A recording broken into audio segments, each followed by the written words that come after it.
Alan Tolhurst, chief reporter and podcast host at Politics Home. Alan, good afternoon to you. Afternoon, Ian. Nice to have you with us. I guess we should start with reform because they're introducing a migrant tax, which was their big announcement today, forcing employers to pay a higher national insurance rate on foreign workers. I mean, this is very reform stuff. It's exactly what you'd expect them to say. But will it play well to other people? Because I can see the criticism being, what, you're going to ask people to tax nurses more when they've come here to work? He's not talking about illegal immigration. They're talking about legal immigration here.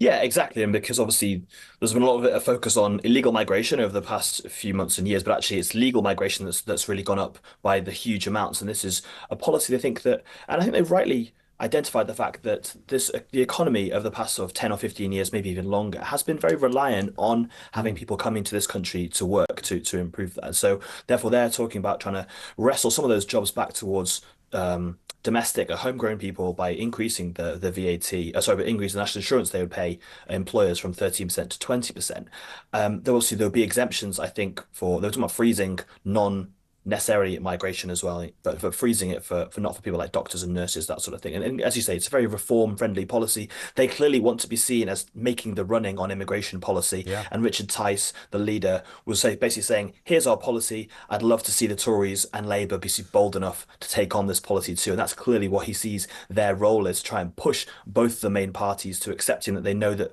voters are leaking from the main two parties to reform, whereas they've gone up, and they're trying to suggest, look, take on these policies, and you might see some of those voters come back towards you. Well, in fairness to Mr. Tice, I mean, if your task was find a way to reduce legal migration, then they have come up with what would be seen as a substantial policy that isn't being advanced by Labour or the Conservatives. It excludes the doctors and the rocket scientists and the other, what I suppose would broadly or loosely be termed as unskilled labour, where we should be using indigenous people. We've got lots of people out of work for no good reason, etc. Then this would be one way of doing it. I mean, it sort of, if that is the task you're asked to solve, then it makes perfect sense. Yes, I can hear alarm bells ringing in the Treasury though on this kind of stuff. As I said, the economy has relied hugely on, foreign workers, and it would be the Treasury that would bring in a policy like this on increasing national insurance. And we know that the cold dead hand of the Treasury is behind lots of policies that people think are popular and want to happen, and the Treasury nicks it because it would be bad overall for the economy. So yes, by increasing the national insurance, you might bring in extra tax and might force workplaces to hire more domestic workers. But I think that the Treasury would be very, very nervous about any policy that might dampen down the economy. We know how important growth potentially is, and having more people in work, the most possible people in work, whether they're from here, from anywhere. The Treasury doesn't really care. It just wants to see more people in work, and anything that might depress that, I think it would be very unlikely that any Treasury, regardless of who was at the helm of it as Chancellor, would want to bring in a policy like this. Yeah, there's nothing the Treasury likes more, or hates more rather, and the civil services, politicians coming up with ideas. That tends to scupper what their day is meant to be about. But I suppose the problem I think that reform would have with this, if they suddenly found themselves in government, is that what you'd be asking is that people who aren't currently working in this country suddenly become care workers, for example. And I don't imagine for one second that we would suddenly see a run of people trying to break into that profession. Yeah, and I think that's always been the fallacy with this idea that, oh, well, people are coming over here to take jobs and that British people won't take them, but we could force them to take jobs in industries they don't want to do. Clearly, over the past 10, 15, 20 years longer, that has not happened.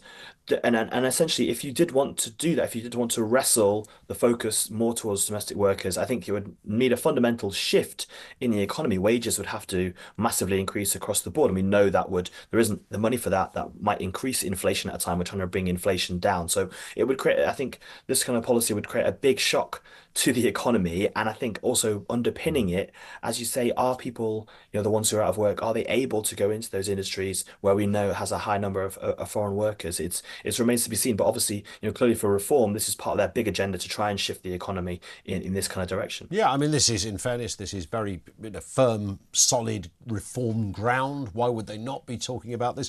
Whether it penetrates into the electorate and changes the face of the wider debate will be interesting. Of course, they have offered to debate this with Rishi Sunak. I think Nigel Farage has said he'll debate immigration with Rishi Sunak. And curiously, who'd have thought it? Mr. Sunak has said no.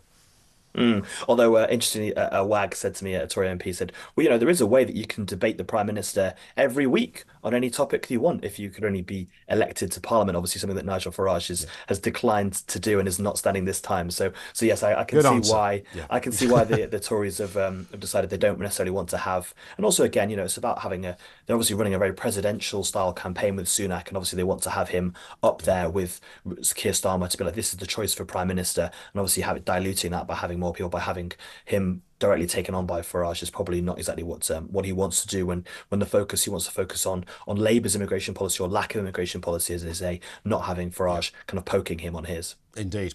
Let's move to that other big story for Labour at the moment. Mr. Starmer accused of a purge of those on the left of the party, or the further down the line, far left, some would say, the Diane Abbotts and the like of this world.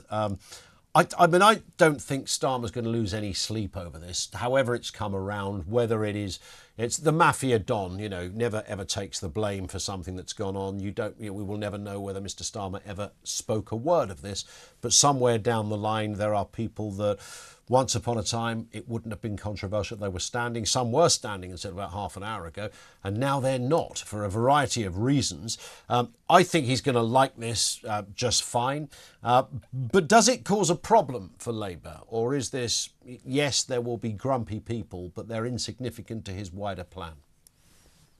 Yeah, and certainly if Labour are returned with a large majority, obviously the internal issues that he might face become lesser, because even if there is a sort of a cantankerous people on what's called the Socialist Campaign Group, kind of the grouping on the left, obviously they'll be smaller because few of them are going to get elected because some of them have been deselected, and obviously they'll represent a much smaller proportion of the Parliamentary Labour Party, and if he's got a large majority, it won't really matter. And so, yeah, you're right. I think obviously it does look like pretty naked factionalism. How much Starmer is involved in it, how much is people around him, remains to be seen. But clearly, I think they want to try and get this out of the way. I think the Diane Abbott stuff is quite bad, sort of from a party management issue, simply because they've allowed it to drag on. We're still not at the conclusion. We're now hearing, I think, Angela Rayner, the Labour Deputy Leader, given an interview this afternoon saying that she thinks that Diane Abbott should be allowed to stand. So the story's going to continue to rumble on. So that, in a sense, is quite bad because it kind of drowns out their other messages. But actually, overall, getting rid of some of these candidates from the left and replacing them, we saw some selections last night of kind of people close to Starmer, people close to the right of the party being parachuted into safe seats. I think he'll be pretty pleased with that. And any backlash there is, essentially in a long campaign, this is the first week of a 6-week campaign. By the time we get to July 4th, I don't think we'll be talking about whether Faiza Shaheen was deselected in Chingford and Woodford Green, or Lloyd Russell Moyle wasn't allowed to stand again in Brighton. Will all have kind of moved on. Obviously, those in the left will remember, but it's whether they'll be able to exert much of an influence on a party that's definitely shifted and continues to shift in a different direction from where it was. And of course, she was due to stand against Ian Duncan Smith. His majority isn't fantastic, although he's been there for 100 years as the Member of Parliament. I wonder whether the person they then parachute in, which is another stormtrooper, as it were, that arrives on the scene, are they going to be familiar with the terrain? Do they have people on the subs bench in these areas? Is there somebody ready to go? Well, I think it's unlikely they'll have someone that has Faiza Shaheen's local connections. I actually covered her campaign in 2019 when, in a dreadful election overall for Labour, she actually increased Labour's vote share and got quite close to taking out Ian Duncan Smith. And the fact was that she was reselected back in 2022 because she'd done such a good job. And often, she talked in an interview last night on Newsnight about being like people had expected that the kind of the Labour leadership might have come for her beforehand. Because often when I speak to people about kind of selections and how many people from the left have been selected, she's always kind of the anomaly, that she's someone definitely from the left who was selected. And it does look pretty shabby that they've taken it right until the last minute and then suddenly called her in over things which previously they obviously didn't have a problem with. And so, yeah, you're right. I think there's going to be a lot of anger. It's unlikely that, people who are part of the local Labour Party up in Chingford and Woodford Green are going to want to campaign for whoever is imposed upon them now at this late notice, while Pfizer has been booted out essentially. So yeah, it is going to create some local issues, and obviously if Labour don't end up taking that seat, or if they don't manage to shift the dial in that seat, then obviously there's going to be a lot of blame placed on the central party for removing the candidate they wanted to be in place. And there's something just a bit weird, is there not, Alan, that we live in a world where you know, you were your error, your crime was that you clicked on a heart-shaped symbol on Twitter, which is kind of like, you know, being caught watching CBeebies or something. I mean, it's just so stupid that this is the way we currently do business. Yeah, and I think as well, if you look at some of the things that some of the other candidates have said, a lot of the people on the left point to Darren Wadwell, who's a candidate in East London, that he said some pretty terrible things. He apologised and then was allowed to carry Mm. on standing. Similarly, other candidates on the right of the party have said similar things and allowed to be stand. Neil Coyle, one of the Labour MPs, is allowed to stand again after, Yeah, you know, he admitted to some pretty terrible things. So the people on the left feel that there's a terrible sort of double standard, and they've often felt there's been a kind of a witch hunt. If you speak to people for Momentum, the Labour group, they talk about how some candidates for, I think one of them liked a tweet from Nicola Sturgeon saying that she'd got over COVID, and that was used as an example of supporting another party and therefore wasn't allowed to stand. You know, it feels yeah. like for these people that they're being winkled out because of their political leanings over very, very minor things. And, you know, Faiza Shaheen's deselection in really kind of has added to that kind of dossier that they've been compiling over the past 18 months. Indeed. And just a point on Diane Abbott, by the way, I noticed that Angela Rayner has said, I see no reason why Diane Abbott couldn't stand as a Labour MP. So, I mean, that puts the cat amongst the pigeons a bit, of course. Keir Starmer can't sack her as deputy leader. That's not how she got the gig, of course. But it will certainly, you know, I'm sure there's a few people having words in the upper echelons of the party over that. Yeah, absolutely. And clearly, from people I've spoken to, there was meant to be a deal in place. There was supposed to come to an agreement essentially that when the election was called, the Diane Abbott's kind of investigation would be finished, would be come to an end. Agree to give her the whip back, and then she would retire, so that she would be allowed the kind of the valedictory approach of being able to retire on her own terms as a Labour MP as she was elected. That deal obviously collapsed this week, and obviously we saw that story in the Times on Tuesday night saying she was going to be banned from standing, and that obviously has led to this kind of continued rancor. We saw her do a big rally in Hackney last night, and you know this kind of often. You know, when you try and do these kind of deals, when you try and kind of sew things up very neatly, often kind of politics gets in the way, factionism gets in the Yeah. way, and it's going to obviously going to continue to run and run, and that focus that Labour want on their change message is obviously going to be derailed slightly as we continue to decide over Diane Abbott. And just a final word on taxation. You know, ordinarily the two main parties will be battling it out. My VAT rate is better than your VAT rate. Well, in this case, Hunt versus Reeves, there isn't much of a difference because the plans are pretty darn similar. There might be some nuances as we move through the years under a Labour government, but right now, no case to raise VAT, says Rachel Reeves, and Mr. Hunt is saying what she says. Yeah, and I think obviously Rachel Reeves has been pretty clear. She doesn't want to raise national insurance tax or VAT.